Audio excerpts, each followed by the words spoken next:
to my contribution to the YouTube Small Creators Project Hop. A few of us with small channels banded together and decided to work on a project for the holidays. I'm going to be using the Yeti Set Go stamp set mostly from Fawn, and I'm going to pull in a couple of other products to make my projects. I've got some Stitch Hillside dies, some tag dies, and the Pivot pop-up set from Fawn. I'm going to be doing some alcohol marker coloring with my Spectrum Noir markers, so I'm going to be stamping some images on Spectrum Noir cardstock, and I'm going to be using my favorite things, Extreme Black ink. I'm going to stamp that out. I'm making multiples of this, so you're going to see different stages and different piles of things. The point of the project is to show 3 different ideas for something. A project for beginners, one for intermediate crafters, and one a little bit more advanced. And I'm going to do all of them with this same stamp set. And of course I'm making multiples of all of those. So you will see different piles. So here I am just coloring, very basic coloring because I have a lot of coloring to go through. I think there were 9 or 10 different pages I ended up having to color, so just 1 or 2 color shades. I wanted to keep my Yetis nice and light color, but I thought it would be fun to have the Yetis kind of distinguishable from each other, so we're going to have one that's kind of a light beige and one that's kind of a light gray. I just thought that would be cute. I love these little Yeti images. So the first project that I'm going to be working on for you guys is pulling together a gift tag using these little Yetis. And it is possible to sort of embellish them up, do them up even more than what I have done. You could keep it very basic and just cut a very basic shape and go from there. So I'm going to be doing one of those little extras that are not necessary, and I'm taking my Ranger embossing marker and I'm putting some little lines on the trees here, and I'm going to put some Hero Arts textured snow embossing powder on those, and I'm just going to emboss a little snow on those trees. Again, this is entirely optional. You can skip this if you'd like. I'd consider this more of an intermediate thing. I'm just going to emboss those on to make it look like snow. And I am being sure to put this snow on them and emboss them before I die cut the images, because they're going to be a lot easier to handle while they're still on on this piece of cardstock. So if you're going to do this before you die cut it. And then I'm just going to take the coordinating dies that go with the Yeti Set Go set, and I'm going to cut those out. You could fussy cut with this set. I just happen to have the dies, but it does look like it would be pretty simple to fussy cut with. I'm also using the little earmuffs there as well to help build my scenes. So again, to keep this more beginner level, you could definitely skip this very optional snow heat embossing on these little guys. So now I have a pile of Yetis, I have a pile of earmuffs, I have 2 different tree sizes. Now it's time to start pulling some stuff together into different looks. So again, our first project, my easy project, is going to be the gift tags. So I'm going to pull those together, and I've decided that I'm going to do kind of the same theme for everything. I have this Simon Says stamp falling snow stencil. So because I'm mass producing, I decided that I was going to make the background for the gift tags and the background for all of my cards at once, and I was going to keep it all kind of this same look. So I'm going to be using this stencil, and I'm going to tape my piece of Bristol Smooth cardstock down because I'm going to be doing some Distress Oxide ink blending on top of it. And I'm going to tape that down onto my mat, and then I'm going to tape the stencil down on top of that, and I'm going to use more of that snow embossing powder on the background to make a textured snow. You could absolutely not do this. You could use pattern paper, you could do the embossing on it afterwards, you could go in with a white gel pen and put snow on it. There are many ways to do this that's not heat embossing, if you're not into heat embossing yet. If you haven't done it yet, you probably will eventually. But if you're just beginning, you could certainly skip this. So I've just smushed my Versamark ink, which is a clear sticky ink, down onto the pad to make the little ink pop through those holes there for the snow. And then I'm going to be sprinkling some embossing powder on top of that. And it's really hard to see because it's white. And I had a very hard time as I was doing it. I had a very hard time seeing it. So you will see in the next shots to come that not all attempts at this came out equally.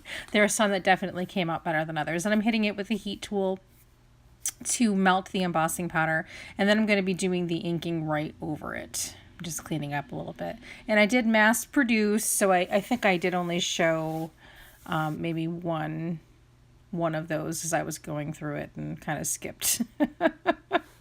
There we go. Here's the final one. I think I'm only showing you one of each page that I did. I'm using the new Tumbled Glass Distress Oxide ink, which is a great light blue. And I'm just doing just the one color blend, and I'm just swirling it on top of that Bristol Smooth. It goes on beautifully. It glides right over the Bristol Smooth. I highly recommend it for all Distress Oxide ink coloring. And then that is it. Oh, I think I'm going to take a piece of paper towel. There we go. I do show it, and just kind of wipe it over just to get any of that ink off of the white embossing powder. And then that's it. That's my background. So I did a pile of those and set some aside because I'm going to be using them for the backgrounds on my card as well. And I did mention that I had some attempts at this heat embossing that came out better than others. I took some of the less desirable pages, were the ones that I cut down to use for my gift tags.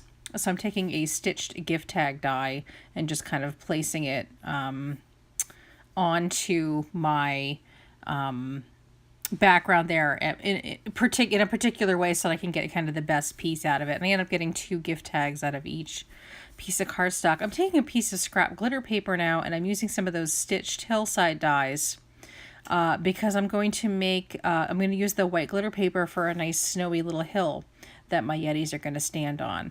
And now I'm going to take that same die that I used to die cut the stitch tag and just die cut the bottom of the tag out of the glitter hill that I did. That way it has the stitching all around the sides and it's the perfect size.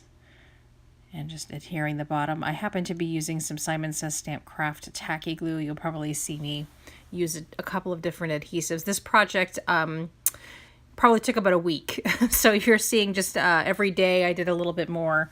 So this definitely, you'll see different piles of things going on in the background here.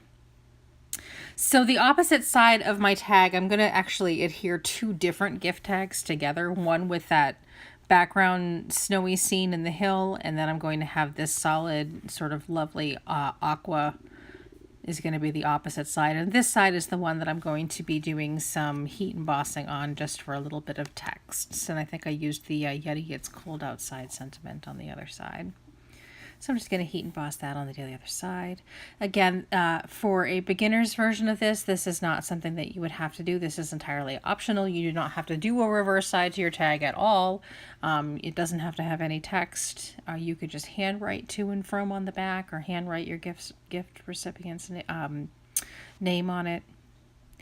Completely optional. And I'm using some Wow White Detail Embossing Powder. And again, I'm making multiples of these, so the camera's going to skip around a little bit. I'm just going to take my 2 halves together now, and I'm going to adhere them together. I used glue, and I think I used tape on some of them because I'm not a big fan of this glue. I actually, since this video was filmed, I kind of passed this along to my daughter. Not a huge fan. I'm just going to glue that together. And I think on another tag I tried using tape to hold it together, and that ended up working a little bit better. I think for me, the tape's a little bit, makes things a little less lumpy.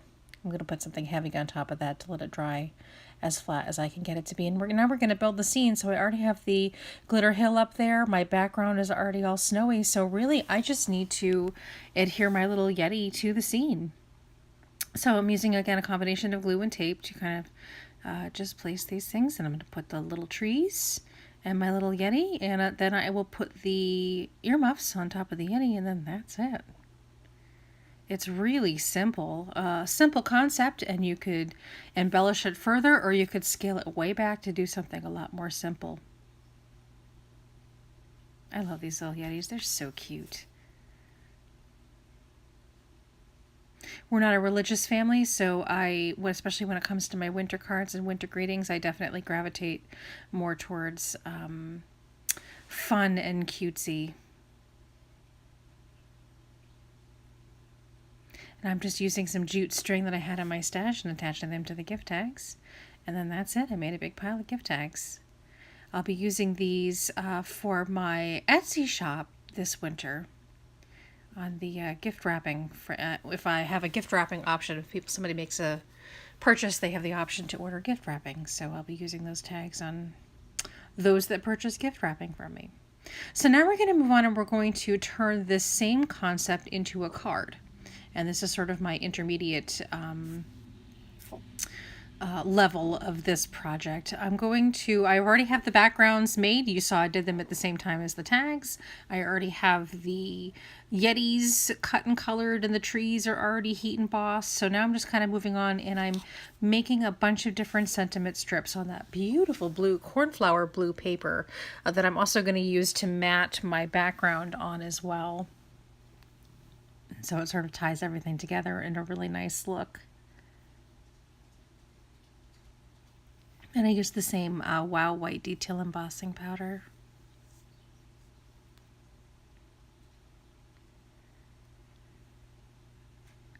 And I'm just using more of those white glitter cardstock scraps and just cutting larger hills. This is basically just a larger version of the gift tag.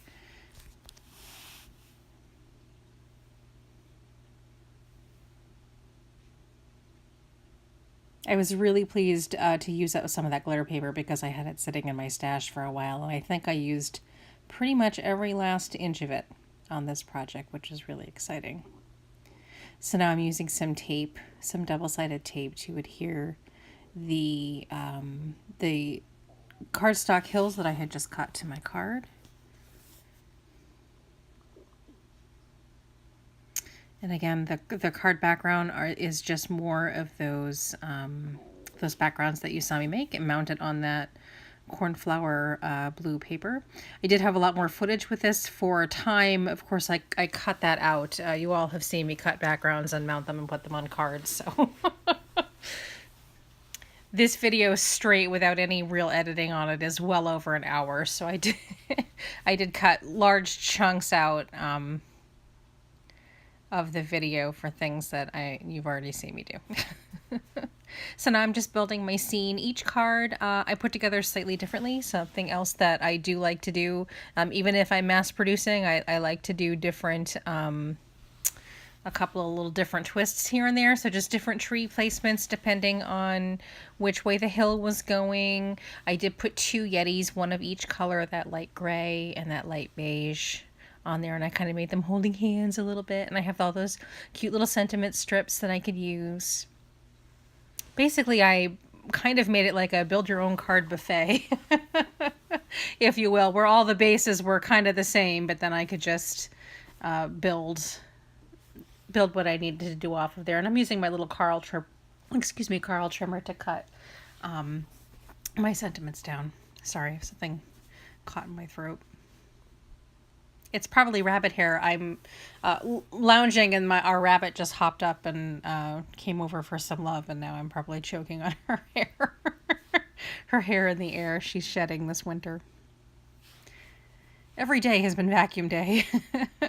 So I'm using some glue to adhere the sentiments, and I'm putting them off center on purpose. That way, that's just kind of my lazy way of not wanting to bother centering or making something straight. Just make it diagonal and then you don't ever have to worry about it. So I'm a little bit further along down in the process here. I've made 2 more cards with just 1 Yeti on them because these 2 are going to be my advanced projects. So we're going to take the same card base that we used from the same gift tag, and we're going to take it one step further, and we're going to turn it into a pivot pop-up card. This pivot pop-up set from Fawn makes fantastic cards where the inside has an element that pops open. It's from Fawn, and I think it's from their spring line, this year in 2018. Of course, I hopped right on. I love it. I have used this without exaggeration, hundreds of times already on different cards. I actually made my own daughter's birthday invitations were pivot pop-ups, so yeah, I've used this quite a lot. So the die for the base of the pop-up part, you use the same die twice. So I just have to make sure that I'm rotating the die in the appropriate way for the second panel so that my falling snow is appearing on the same side. And for this, I did also save a couple of panels or a couple of those backgrounds that I made at the beginning that did not come out all that great either, because I knew that I was going to be cutting a good portion of them away. So basically the ones that turned into the backgrounds on the cards were the ones that were the best, and then the others are sacrificial for cutting down. So I'm folding, this is the component, the mechanism that actually makes the card pop up. So I'm folding it back and forth, and I'm scoring to make sure that everything is a really crisp line. It's simple to use, but it's really easy to mess up at the same time. So I'm taking my time and I'm scoring everything. And then I'm going to pre-attach my adhesive. And I'm using double-sided tape that I get from Joann's in the dollar bins. It's from Ms. Sparkling Company. I find it really strong, and I like I think it's the 1/2 inch, maybe it's slightly more version that I use for the mechanism inside my pop-ups. And I'm just trimming off the excess here so that it doesn't, any extra, unfortunately, will mean that your card doesn't open. So I'm just trimming off the excess tape here. And I'm putting it on both sides. I'm not taking off the release paper, but I am putting the tape on both sides. So they're going to go inside my card. Once I make my little mechanism there, kind of, I always think it was like froggy legs. It just looks like frog legs. So I know that there's a lot more scientific and precise ways of doing this. I just eyeball it, and I take the edge of the pointy end of the triangle there. I take the adhesive off one side of it. I take the edge, I kind of eyeball the center, and I make sure that I'm putting the top right near the flap so that it can still close, or the score line so it can still close, and then that's it. And then I'm taking the adhesive off the other side, and I'm shutting the card. And then that's it. And open and close it a few times to make sure that it works well. Then I need to put a little bit more adhesive on those flaps. Oh, I'm sorry, I forgot to put together the actual pop out part. So I'm putting some brand name score tape, 1/8 of an inch on those little tiny flaps. And I'm going to stick that background piece together. That's the part that's going to adhere to that mechanism that's going to open and pop up. I want to make sure that it's really, really well stuck together there, because it will, especially with the heat embossing. Remember, there's heat embossing on there, so it will pop open and like break if I'm not super careful. So I'm making sure that it's really stuck on there. And then also with the kit, you get little dies to make the little hills for building a scene on your pivot pop-up. For my pop-up mechanisms, I do try to keep the bulk to an absolute minimum. So I did not use more of that white glitter paper for these stitch tills for the inside. This is just plain white cardstock. The less bulk, the better. And I'm adhering tape to those, and those have little score lines, and I'll make sure that they're scored and put them right into place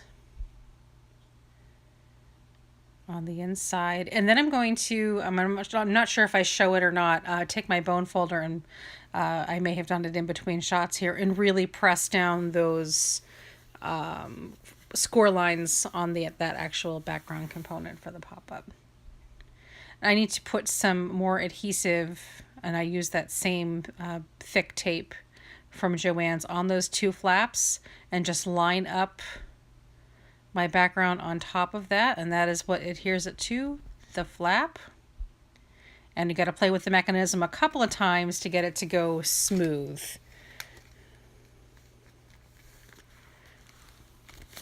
And I'm just making sure everything is good to go. I think I played with it a little bit off camera here. So now I'm going to build my scene on the inside. Some people like to do this before they adhere the little pop-up piece. I don't. I'd rather do it after to make sure that everything's working. Kind of my thing is if it doesn't work and I have to take it off and throw it away, at least I don't have to throw away all the scene components either. I'd rather just do it after. So the second little Yeti is going to go on the inside of these of the pop-ups here. So I'm just building another little scene on the inside with a cute Yeti. And I think I forgot, I was kicking myself as I was editing these clips. I think I forgot to put the earmuffs on this Yeti on the inside that I showed. I did catch myself later when I was doing photographs after all the cards had dried. I did catch myself and I did put the earmuffs on him.